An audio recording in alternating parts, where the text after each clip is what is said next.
Magandang araw sa inyo lahat. Ako po si Banat Bay. Ito na nga, sobrang init ng balita. Kahit po tayo ay binabaha at maulan, ay marami pong mga may init na issue sa lipunan. Kaya dapat po tayo ay mag-antabayanan natin ang mga nangyayari at dapat po natin itong sinusundan. Kasi alam mo, pag hindi ka nanood ngayong araw na ito, nako, mapapag-iwanan ka ng mga issue. Alam mo, matindi pa naman yung mga issue ngayon, lalo na ngayong tagbaha. Alam mo naman, baka mamaya ngayong baha, biglang merong makuha silang buto dyan. Tapos ibintang na naman nila sa mga di umano, mga sabungero at saka kay Pangulong Duterte, war on drugs. Alam mo naman yan magkakakonekta yan. Lahat ng mga masamang nangyayari sa Pilipinas, konektado yan mula doon sa buto, mula doon sa baha, mabunta doon sa Dolomite, hanggang sa mga sabungero, lahat ng kasalanan ni Duterte. Konektado lahat yan. Sabi ko nga sa inyo, kahit yung mga iniwan ng jowa, yung mga boyfriend yung sumama sa mga puta, kasalanan nun ni Duterte yan. Yung mga nangaliwanin yung mga nangalunya na mga asawa ninyo, kasalanan ni Duterte yan. Hindi, alam mo, walang biro Itong issue sa sabong, masyadong mainit. At kita mo, kaliwat kanan ng ang nadidinig nating balita. At alam mo yon, para bagang merong kumukumpas.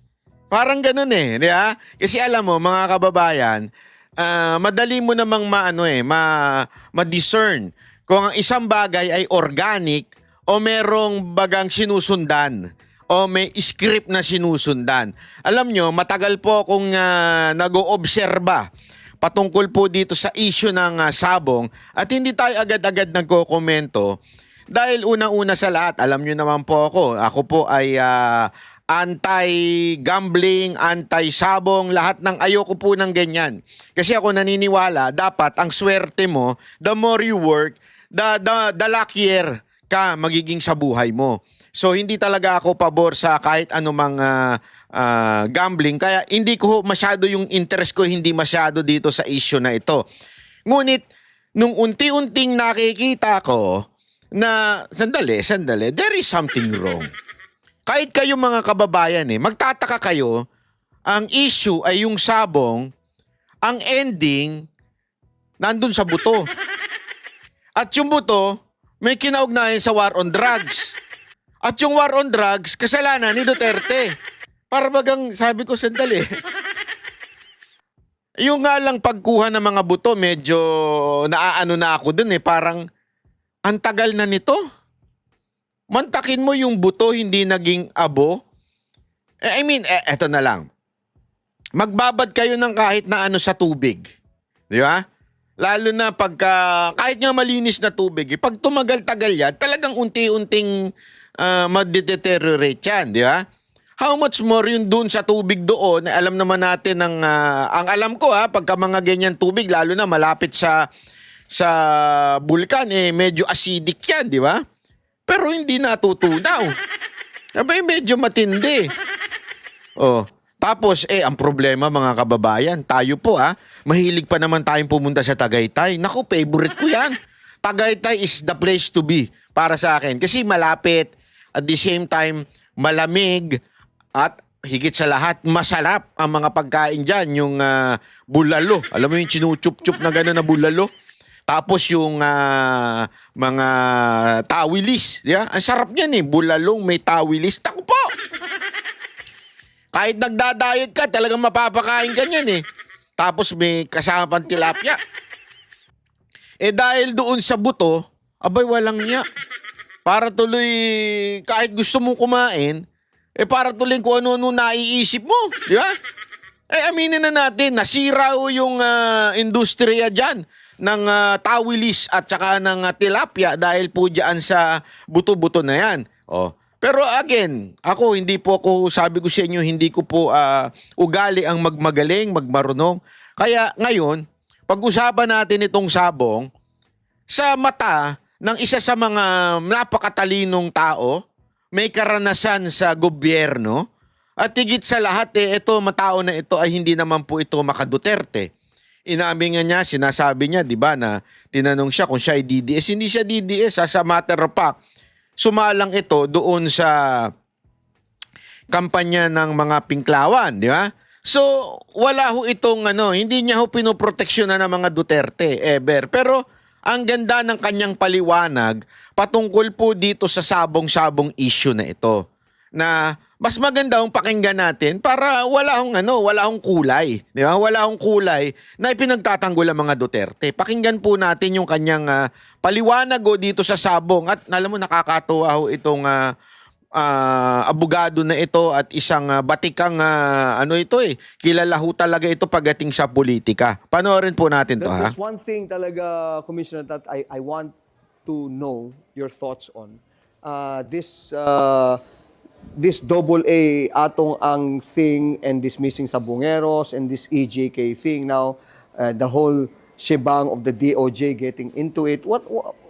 What's your thought on this?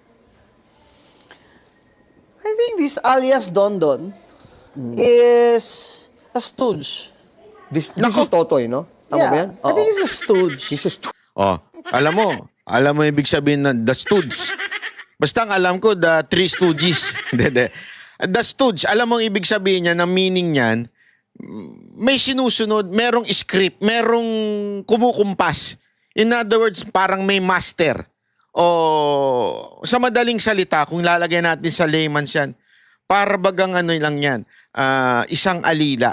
May master na sinusunod o may script na sinusundan. Parang gano'n ang sinasabi ni Atty. Guanzon. Oh, kasi parang somebody's pulling his strings. I just watch the news, okay? Personally,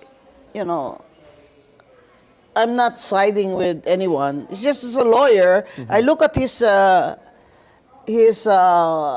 story, and it's first he says, well, remember that this guy was arrested for kidnapping okay. of people, 4 years ago, and he's out on bail now. Right? Okay. So Yes, now yes, he's out on bail, and apparently the same evidence will be used to pinpoint him as one of those responsible for the murder of these missing Sabongeros. All right. So his story is that he's not the mastermind. His story is that Charlie Atong Ang is the mastermind, and therefore, under the law, he should be absuelto because he is not the most guilty. Ay, hindi siya Grabe yun, Alam mo, ito yung isang bagay na hindi tinitignan ng mga ordinaryong mga Pilipino. Pero napakaganda na sinabi ni ni Atty. Guanzon bilang abogado, di ba? Ito pa lang, kung sino man yun, nagsasalita yung nakabler, tapos eventually hindi na rin pala binler. Ang gulo-gulo din ng balita na yun, Nakakairita yung mga media, no? Pa-blare-blare pa, tapos eventually papakita rin pala. Ano yan, PBB? Hindi, ito yung una, nung pinapakinggan ko siya, masyadong detalye, yung pala, nahulid pala siya. Out of bail daw, according to Atty. Guanzon. So, ibig sabihin, itinuturo niya ngayon yung di umanong mastermind na si Atong Ang. So, para bagang sinasabi niya, hindi ako ang may kasalanan. Meron pang pinaka-mastermind. Under our law, pwede ka maging star witness as long as hindi ikaw yung may kasalanan. Ito, papaliwanag ni attorney. So, hindi siya- Mr. Ang is the most guilty, all right? So, at the same time, he is saying that he came out because Atong Ang wants to kill him and his entire family. So I saw him crying, no? And Grabe yun. I saw him crying, ha? Madam, you show Gen Z, ha? I saw him crying, ha? Hindi, may punto yung sinasabi ni attorney dito na talagang merong tama di ba? Kung ikaw nga naman, halimbawa, pinagbintangan ka, nahuli ka na, gusto mo makalusot, parang ganun ang sinasabi ni ma'am dito gusto mo makalusot, magturo ka ng isang tao na mas pinaka-mastermind. para ikaw na yung maging star witness. So, I'm not saying ito yung sinasabi nung lalaki o ito yung dahilan ng lalaki na si yung witness. Pero para bagang sinasabi dito, yun ang pinaka-way out mo dito. Yun ang pinaka-solusyon mo dito. Magturo ka ng mas malala. Magturo ka ng ito talagang may kasalanan at mastermind. Yeah? Tapos, maabsuelto ka. Parang ganun na sinasabi ni Attorney Guanzon dito. In a perspective of a lawyer. So that could be the motive of that witness. Ibig sabihin, maaaring ito ang motibo ng witness. To save his ass, o isave niya yung sarili niya, at magturo siya ng iba na mas malala. So paano niya gagawin yun? Kailangan magbigay siya ng pangalan at magdetalye siya ng mga nangyari na nagpapalala para mailigtas niya yung sarili niya. Yun ang maaaring motibo. Pero hindi ko sinasabing yun ang motibo ng lalaki. Pero yun ang maaaring motibo. Every time he opens his mouth, he is less credible because every day, or almost, he's implicating somebody else. That's right. First, Gretchen Barreto, who is an investor in this Lucky Yes, Lucky Eight Star something, yes, game, That's online sabong. And then, a general, which later he had to... He recanted. He took it back. He Yeah, took it because back, the general got mad. Alam mo, grabe yan nakita ko yung general na yan. Sabi niya, hindi, tutuluyan ko yan. Hanggang hindi alam ko, parang sabi niya, gusto niya mag-public apology. Kasi doon niya ako na-weirdohan eh. Sabi ko, bakit ganun yung kung ikaw ay witness, at talagang kumbinsido ka, kasi pag nagsalita siya, kumbinsido siya na ito ang mga pasimuno niya, bla, ito may general, may senador, may ganito. Ang dami niya sinasabi. Kaya nung una, hindi ako makakomment kasi, sige nga, antayin nga natin, sino ba yung artista na yan? Sino ba yung senador na yan? Pwede ba makachismis dyan? O sino ba yung mataas sa PNP? Tapos, nung nabanggit na, biglang bumawi. Abay, matindi pala ito, parang kwarta o kahon. O, sa mga matatanda na dyan. Alam niyo yung kwarta o kahon? Yung bumabawi, kunwari, kwarta, yun ang gusto mo. Biglang, hindi pala, kahon na lang pala. Ganon. Parang ang bilis bumawi, di ba? Then a counselor called Alvin, who said that he did not really say that that Atong Ang had him ambushed. And then now, recently, I think yesterday, he said that Attorney Carol Cruz, who is director of the Pitmaster Foundation, is also one of the conspirators. Okay, so you have someone who is saying all of these people, 34 of them, were murdered on the orders of Atong Ang, and all of these people that he mentioned have conspired. And when he was asked, how do you know that they conspired? She said that because there was a meeting and they were all present, Gretchen, engineer so-and-so, and sabi ng etc. Alpha Yes. Group. And then Atong Ang said that those who are in favor of having this Tiope Sabongeros killed, raise your hands. And he said that Gretchen raised her hand, you know? I mean, Gretchen... Alam mo yung kinikwento, parang daw nag-meeting lahat ng mga nasa A-list. Yung A, alpha list. Di ba? Yung mga nandun yung mga bossing, nandun si Gretchen, nandun yung mga general, at saka, tas tatanungin daw ni Atong Ang, sinong gustong patayin ito? Itaas ang kamay. Kaya tumatawa sila dito eh. Kasi nga, parang pampelikula. Di ba? I mean, ewan ko medyo ako dun eh. Parang, hindi mo na kailangan ipamiting kunwari kung may gustong patayin itong isang taon to. Di ba dapat very, very secret yun?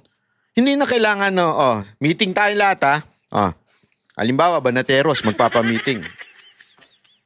Sinong gustong tanggalin si Jay Guevara? Taas ang kamay. Hindi ganun eh. Di ba? Magkakaroon muna yan ng bulong-bulungan, tapos lalo na pagpapatayin. Mantakin mo, papatayin. O sinong gusto? Patayin na natin to.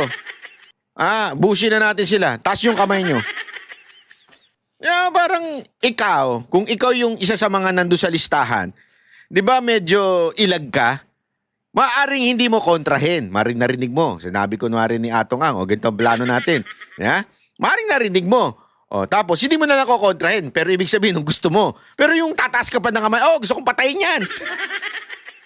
Parang yun kaya sila natatawa dito eh. And with that face, can get away with murder, right? But, I mean, is she gonna raise her hand to have somebody That's right. murdered? Parang no? It's incredible that when you want someone killed, you're gonna have a It's meeting. too Hollywoodish. No? When I want somebody killed, Hollywoodish tindi nun malupit. why will I call a meeting? Ayan, yan. Ako po. Wait lang. Baka mamaya may yan Yan tugtog na gayaan Merong copyright yan Delicates, di ba? So, wait Tuloy. Ipa-commercial pa kasi.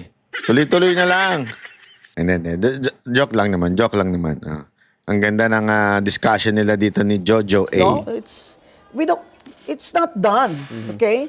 And so every day he implicates somebody and then he retracts, and because precisely he has to pin down Atong Ang so that he can go scot-free.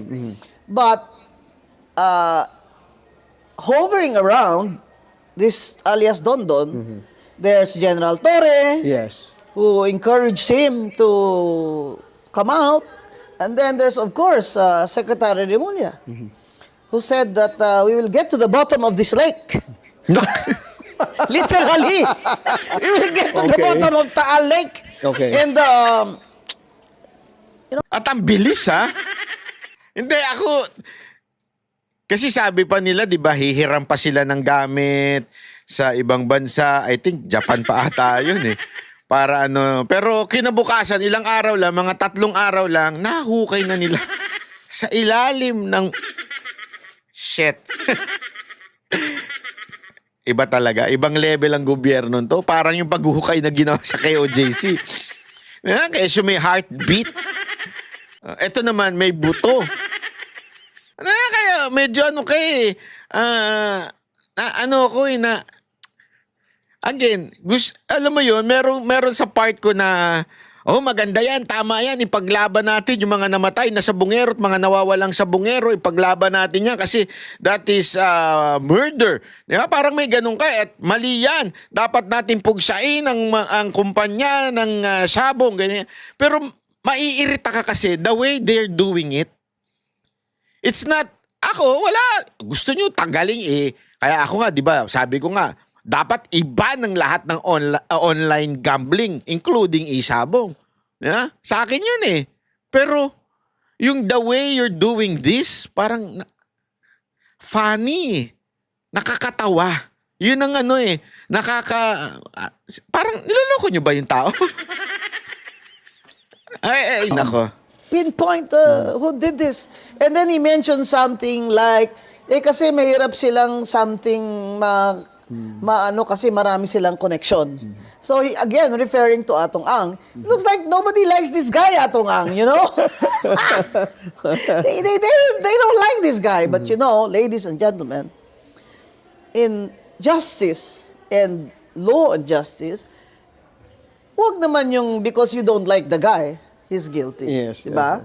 I mean, it should be Same thing that they did with Tebes. Alam natin it's because parang ang dating kay Tebes, 'di ba, yung bad boy. Kasi nga alam mo, kaya nga kung papansin niyo, 'di ba, yung simbolo ng justice system o yung mga husgado, yung judge, nakapiring ang mata. Tas may hawak na timbangan, 'di ba? Bakit? Kasi hindi dapat tinitingnan kung sino yung tao. Hindi kung masama yung tao, pangit yung tao, babaero yung tao. Di ba? Ganun yung, kasi ganyan ang dating kay Atongan. Ako, ganyan to, ganito. Hindi dapat ganun. Dapat yung ebidensya. Kaya nga timbangan yung ebidensya. hindi mo tinitingnan kung ano yung mga yung bigat nung ebidensya. Kaya nakapiring ang mata. Ngayon, hindi na eh. Based on evidence. All lawyers know that. Right. In fact, meron ako na-encounter naman dyan na, it's all over the thread naman, Commissioner, di ba? Na basing it also, premising on what you said, na parang nagkakaroon tuloy ng dikitan na from out of nowhere, nagkakaroon ng dikitan to the EJ case and Convergence. Convergence. That's the word of Secretary Remulla. Yes. There's Grabe, a no? convergence. The convergence Okay. of the EJ case and so ultimately, on the whole, hovering, borrowing your words, hovering will now come the political na gulo, na banggaan between the government and the Dutertes. Diba? Yun. So, Well, apparently, there's- and yeah. Atong Ang, If you say Charlie, convergence, right? Nadadamay. Siya na ang parang nagkakaroon Because ng Atong Ang was a Duterte guy, right? He started this online gambling during the President Duterte's term, okay. right? Yes. So, he was So, when they see Atong Ang, they see, kalaban. Ganun ba? Duterte, you know? So, Yung perception, linawin natin dito, perception. Yan ang ginawa nila eh. Bago nila binanata ng binanatang si Atong Ang, binigyan nila ng perception na pinayagan o namayagpag ang isabong nung panahon ni Duterte. Ayan eh. Tapos, ibig sabihin lang nun, bata ni Duterte si Atong Ang. Kinonek-connect na nila eh. No. Di ba ganun din sa Pogo? Ano sinabi nila? Na mayagpag ang Pogo nung panahon ni Pangulong Duterte. Kaya may koneksyon si Pangulong Duterte sa Pogo. Tapos ano ginawa? Idinikit si Harry Roque. Si Harry Roque ang abogado ng ganito mga Pogo na kung saan si Harry Roque ay malapit sa mga Duterte. Para bagang ang laging mga Duterte, hindi naman nila sinasabing totoo na una ang Pogo, panahon pa lang ng Dilaw, meron na niyan. Yung isabong na yan, panahon pa lang din yan na mga Dilaw, meron ng mga sabong-sabong. Namayagpag dahil nga nung panahon na nagsara ang lahat. Yung pandemya. So doon namayagpag yung isabong, walang ginagawa ang tao, nag-iisabong, yung pinayagan yung Pogo kasi nga wala naman lumalabas. Ngayon, idinikit lahat yan kay Duterte. So, para masisi si Duterte, punteryahin natin yung Pogo. Gamitin natin si Roque, idikit natin sa mga Duterte. Ito din si Atong Ang. Hanap tayo ng picture na nandun si Duterte kaya naglabasan yung picture na kasama si Duterte ni Atong Ang. Mga ganun eh. Tapos ngayon, ayan na. Magkakaano na sila, magkakasama na sila. Mantakin mo, war on drugs, tsaka yung mga sabungero, na-connect pa. Siguro habang nagsasabong, nagdodroga, nagpatayan. Alam mo yung parang, grabe yung magtahi yung scriptwriter ninyo, so there's a convergence, he said, between EJK and the missing sabongeros in Taal Lake. I mean, it's kind of far-fetched, but gusto niya i-drawing eh. Hindi, alam mo, yan din yung sinasabi ko noon pa eh. Actually, before pa naglabasan yung connection na yan, sinabi ko na yan sa live ko eh. Ay, sa video ko, sabi ko, pustahan tayo. Etong isabong na to, i-connect to kay Duterte. Yung mga nawawalang sabongero, isisisi kay Duterte. Wala pa ito wala pa yung sinasabi ni Remulla, wala pa yung mga findings sa buto-buto, wala pa itong mga witness na naglalabasan. Sinabi ko na yan. Kasi halatang-halata yung galaw nila. Lahat i-connect nila. Any issue, any bad issue sa Pilipinas, i-connect nila sa Duterte. Sabi nga, kaya nga natatawa na yung mga memes naglalabasan pati yung pagkamatay ni Ninoy, si Duterte may kasalanan yan. Pagkamatay ni Magellan, si Duterte may kasalanan yan. Pagkamatay ni Rizal, si Duterte rin na may kasalanan yan. Laging ganon. Kaya nga ito, nung narinig ko ito, sabi ko, hindi lang pala tayong nakapag-isip nito. Mismong isang profesional, matalino, na abogado, ay naisip din ito at higit sa lahat, hindi ho ito Duterte supporter pero naisip niya na talagang katawa-tawa naman yung pagdikit kay Pangulong Duterte. Medyo sandali. Out naman masyado, para ang layo naman yun. Nawawalang sabungero, namatay na sabungero, naging EJK na. Parang, ano ba, kayong mga nasa gobyerno, ayusin nyo naman yung story nyo, kumuha naman kayo ng batikang scriptwriter. Gusto niya talagang i-drawing. So, you know, I'm still waiting for his affidavit, this alias Dondon. But So, hindi pa there's kompleto no talaga. affidavit. Wala pa, up to now. Not Wala that pang- I have seen in the news, there's no affidavit. And you know, in confessions, his confession alone is not enough. It's not enough. It has to be corroborated by another witness. Right. How about the But he doesn't say that in that meeting he was there. hindi niya sinabi. I don't think so. Sabi niya he's just privy. Privy lang siya dun sa meeting na yun. Ganun I ba? don't know because that meeting is a meeting by investors. Oo nga, ano? Hindi niya inamin na nandun siya sa meeting, pero sinabi niya kung ano nang naganap doon sa meeting. Hindi, ngayon ko lang na naikukunik eh. Kasi alam mo, honestly, wala akong interest dito sa issue na to. Wala talaga akong interest dito kasi natatawa ako eh. Natatawa talaga ako eh. At alam ko na kaagad kung ano yung motibo nila sa issue na to eh. Tapos nung pinanonood ko ito si Atty. Gonzo, kasi honestly, sabi ko nga sa inyo, kahit hindi po ito Duterte suporte, isa ho ito sa mga hinahangaan ko pag bumanat eh. Iba to ito talaga ang Baneteras eh. Nasa kabilang kampo nga lang.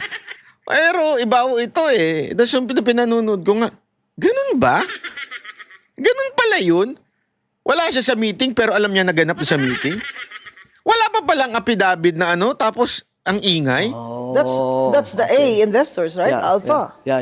The And Alpha. I suppose that is a very elite group of rich people. So is it safe to say that's all politics? It all na talagang ano ba to? The deeper workings of this is all politics. I think the politics And- came at the end. At the end, I saw an opportunity that this alias Dondon is crying, and well, he lost in the last elections. And Atong Yes, Ang said right. that he donated 12 million to him. He was fine before he lost the elections. Apparently. Talaga? Kumandidato pala ito. Sorry, hindi ko rin alam eh. Pasensya na ho Hindi ko talaga alam eh. Tumakbo pala ito. Okay, sabi niya he was fine before the election. Ibig sabihin, hindi siya nag-iingay before the election. Nung natalo, tsaka siya nag-ingay. Wow!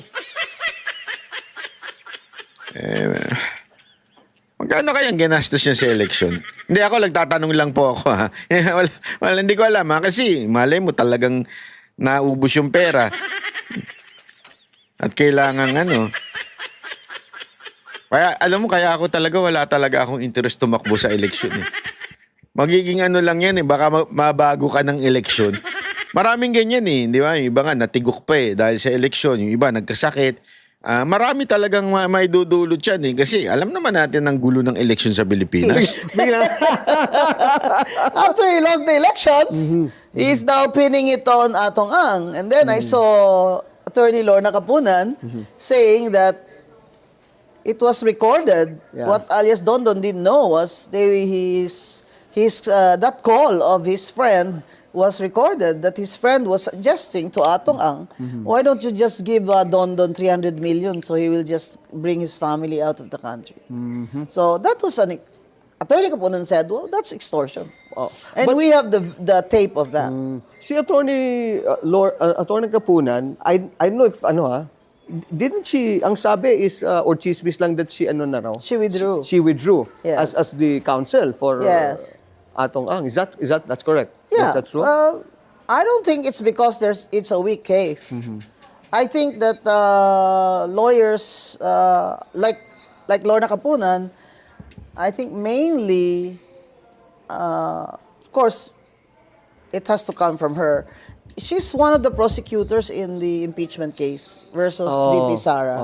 Okay, So okay. so maybe she thinks that it's not good to be politicized. Right. Para hindi siya mabahiran ng politika. Yeah, She, she doesn't want to get into the middle of this. Kasi there's already a political side to it.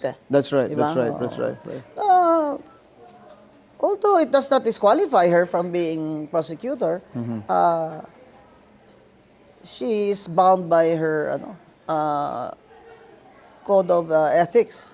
So, parang ano yan, Commissioner, hindi siya itong case na to, if you look at it from the point of POV nung kay Dondon alias Totoy, so hindi siya, it's not a strong case against Atong Ang. Well, if it were a strong case, how come up to now he has no affidavit? Because he's still drawing it. Ay, grabe naman. Grabe naman kayo, attorney. Grabe naman. Dinodrawing pa ba? Hindi ba kumpleto istorya? Alam mo, may naalala talaga ako dyan eh. Yung mga kababayan natin, di makakalimutin niya, maalala rin eh. Naalala niyo yung mga istorya noon? Yung sa Negros, di ba? Ganyan yan eh. Yung unti-unting dinodrawing, unti-unting lumalabas. Meron pa nga nagsabi dyan na sekretary. Oo, meron kaming recording na tinawagan at inutusan na patayin si Digamo. May ganun eh. May video recording daw. Parang may audio. I think audio recording. Hindi naman lumabas yun. Tapos yung mismo nagsabi na si Tevez daw ang mastermind. I think nag-recant din ng lahat ng witness. Nagkalabo-labo din. Alam mo, etong hindi maunawaan nung iba, no? You stick to the truth. Wag na wag ninyong lalaruin ng katotohanan. Maybe you are winning now. Diba? Kasi sabi nga history is written by victors. I mean, ngayon, maaring ikaw ang panalo sa mga akusasyon. Di ba? Maalala nyo, ganyan din yung kay Pastor Kibuloy. Inuunti-unti, dinodrawing yung script. Di ba? Iunti-unti. At eventually, lalabas ang katotohanan dyan. Lalabas kung sino ang nagsasabi ng totoo. Halimbawa, yung recantation nung si Rene. Di ba? Doon, kitang-kita mo yung time na siya ay nagsalita doon sa Senate. Umiiyak siya. Nagbabasa siya. Pero nung nirecant niya na lahat ng sinabi niya, detalyado, kabisado niya. Hindi umiiyak. Talagang derechuhan. Walang patid yung bitaw na. Mama, bilang abogado, sigurado ako, alam natin yun eh. Walang yung bitaw niya. Parang ganito rin ang nangyayari dito. Parang sinasabi ngayon ni Attorney Guanzon na bakit walang affidavit pa? Ang tagal na niyan. Parang masyado atang, sorry for the term, pero ito talaga ang term, sinasalsal ng media yung istorya hanggang unti-unting mabuo. Parang ganun eh, di ba? Ganun ba? Oo, okay. Drawing pa niya. Or his lawyers, or his handlers. Okay? Kasi, But where does the of the DOJ of Secretary Remulla come into play? well, they have to wait for Dondon's affidavit and they must make sure there are corroborating witnesses, right?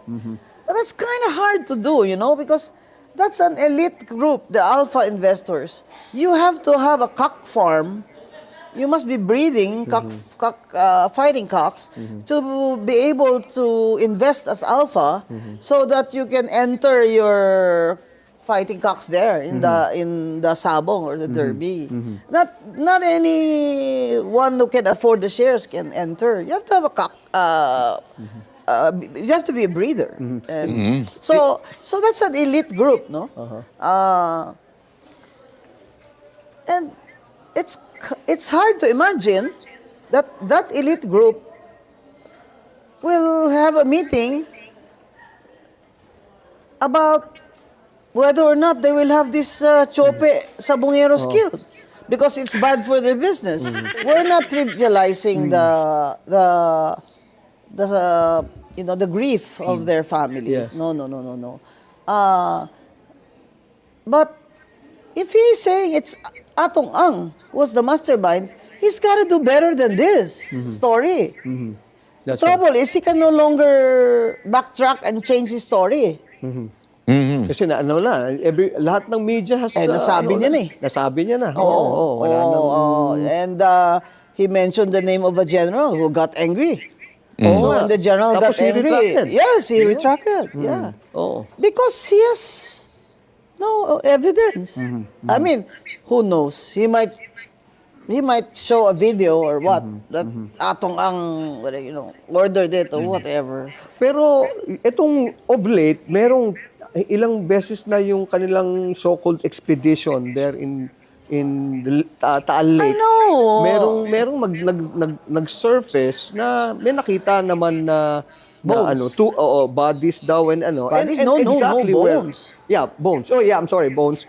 Na exactly how he said it. So You know exactly where he said where he it would said, be? well, parang lumalabas na it was because of his knowledge about these things na alam nila kung saan hahanapin at saan Yeah, but i-retrieve. you know, these Batangueños know, and these Caviteños know that Taal was really a dumping ground of these murderers. Governor Vilma Santos has already called for please, sabi niya, sobriety. Because our fishermen are already losing their income. I don't buy tawilis anymore, It's true. And, they dive there every day. And, Yes, yes, people yes. know there's there are mga bangkay there, So, again, the question is, there is no crime if there's no body of the crime, right? They're looking for a corpus delicti. Corpus Okay, delicti, but yes. how are you gonna identify these missing sabongeros with the bones? Wala nang bone marrow. You can, if So there's it's no bone longer marrow, you can DNA. It's not eligible for DNA. I don't know if there's hair there, I guess, DNA, but the bones. And then Dr. Fortun is a forensic expert, said that she's worried that the Coast Guard just dumped the bones there on the ground to be contaminated. And so if the evidence is contaminated, how are you going to prove That's right. that nobody else touched it and added the bone of somebody that they can identify? So it just shows you that it's very lousy police work. Right, in the first place. Okay. Okay. So and they're saying that he's saying that he turned over these men to the police. He turned them over to the police and he didn't know that they were gonna kill them, ganon. Or he turned them over, he left them with this trusted guy, and then he left. So he really didn't see, okay, that they killed him. But he's saying that they killed him. They killed them. Pero hindi naman niya nakita that they were killed. So he's now implicating several police people who are now, I think, under investigation. That's very interesting, Commissioner. No, tama nga naman yung mo. I'm with you on that lalo na how can you pursue a case without medyo nagda-drag on na to ilang 2 linggo na ba wala pa siyang affidavit. Alam mo mga kababayan, kaya napaka-importanting tignan talaga ito ng maigi kasi ang dami na nadadamay. Ako sa akin kung talagang totoo na itong mga ito ay sangkot, hindi lang siguro kamatayan ang dapat na ipataw dyan. Pero mga kaibigan, kung ito ay politika lamang, kawawa yung mga masasangkot. Kasi alam niyo naman sa politika sa Pilipinas, ang lala. Anything that could weaken the Duterte, idadamay nila. Kahit yung mga pulis na matagal ng, nagsilbi lang naman sa bayan, tapos dahil medyo dumikit sa mga Duterte, dinadamay. Nakakaawa Alam mo yun? Nakakaawa po dahil, alam mo, bakit ko alam yan? Bilang vlogger, isang ordinaryong vlogger lang naman ako, ordinaryong Pilipino, di naman ako politiko. Ako nga dinadamay 'di ba? Hindi lang ako, ang dami ko pa mga kasamahan na kung ano-anong kaso, kung ano-anong hinihingi, 'di ba? Dahil lang sa ikaw ay bukang bibig mo si Duterte. O di kaya ikaw ay quote-unquote malapit kay Duterte. Kaya ako naaawa ako eh. Sana lang talaga the court will be fair in judging these people. So whoever are they kung talagang napatunayan, bitayin kung pwede. Kaya lang wala sa batas natin eh. Pero kung patunayan talaga, okay. Pero sana wag lang madamay yung mga, alam mo yung mga pulis lang. Kasi ang dami kong ito yung kay Grijaldo. Ang daming dinamay na pulis dyan. Yung nakulong sa kamera. Ang daming dinamay na pulis dyan na wala namang kinalaman. Nagkataon lang na malapit si Grijaldo o masabi nating nilabanan ni Grijaldo yung ilang mga congressman. Damay pati tuloy yung mga tauhan niya. Parang sana naman wag ganun. Kasi kawawa naman yung ibang mga pulis. Ngayon ko lang nga naisip, dapat yun, di ba, for starting off with a case, dapat meron ka ng, ikaw lalong ganun ka, dapat meron ka na nga namang di ba confession? Confession na, He is confessing that he was part of this scheme. That he was ordered by Atong Ang to deliver those to the policemen. But he did not say that Atong Ang told him deliver this to the policemen and have them killed. Because he's also trying to avoid, That's right. having to admit that he also knew that he turned them over to be killed. Pero what would happen, when you think about it naman, sige, we're talking about 100 sabongeros on the missing. Ano naman ang reason kung bakit sila gaganunin? Because, yun nga, they said, Chope, they Chope? cheated. They cheated. They cheated. Okay, so, if they cheated, you have to look at the operation siguro of this online gambling. That's why I want to ask Jun Santiago and all these people who don't engage in online. Because, my father was a cock breeder also. And fighting cocks part of my life. I woke up in this world with a cock crowing, So I know cockfighting. I know a little bit of cock breeding and the derbies, So you have to look at these operations. I just don't know how they do that, but I understand. May mga sultada na medyo class C or class D, gano'n, na mababa yung... Logis, ganyan. Mababa siguro yung mga patat, yung bets ba. But certainly not the alpha. So, ang tanong pa doon is, lahat ba yan? Direct control yan ni Atong Ang? Or this guy, this Don he seems to be the right-hand man sa operations. Di ba? He's in charge of security. Right. He's in charge of maintenance, ganyan. He even has his own security agency. Kaya very close nga daw talaga sila. Para nga daw anak ni... No, and he owns the security ni Atong, agency right. that the companies of Atong Ang Very well trusted. Di ba? and he owns the security agency. Right. Di ba? Iba yun. May sarili siyang negosyo. Grabe Ayan diyan tayo magtatapos sa issue na yan at bago tayo lumipat sa kabilang issue. Ito lang ang sa akin. Again, I'm totally against any form of gambling online or gambling per se. Talagang ayoko yan. Ayoko talaga yan. Pero sana lang, wag ito pasukan ng politika. Maging patas ho tayo. Hindi porket may witness, sasabihin kagad nating credible. Kasi sabi nga nila sa bayan natin madali mag-akusa, mahirap magpatunay. Yan ang totoo. Ang problema, perception is everything. Sa perception, hindi mo kailangan patunayan. As long as paulit-ulit sa media, yari ka. Yung perception sa'yo, yari na. Basta paulit-ulit. Yun ang problema sa bayan natin. Kaya sana, wag naman masyadong, ang maging basihan ng mga Pilipino talaga ay yung ebidensya. Or else, konektado na naman ito sa politika. Walang katiwala. Di kasi natin mapapagkatiwalaan ng mga nakaupo Yun ang problema Di ba? Yan ang problema pag naglagay tayo sa gobyerno ng mga taong politiko. Ano ba ang gagawin ng mga taong politiko? Pupolitikahin. Ang boses ng masa hindi natatakot. Katotohanan lang, di kami nalulunod. Walang bahid ng sismis, lahat ay totoo. Kahit sino ka pa, pag mali ka babanatan ka. Walang pinipili kulay, wala kaming kinikilingan. Basta para sa bayan, kami lalaban.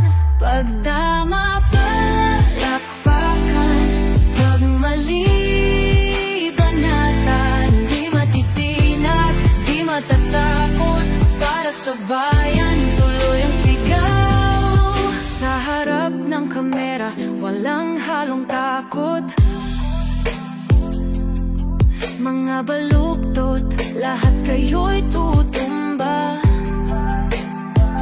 Ang hustisya at totoo, yun lang ang mahalaga. Kahit sinong harang, di kami matitinag. Walang pinipiling kulay, wala kaming kinikil.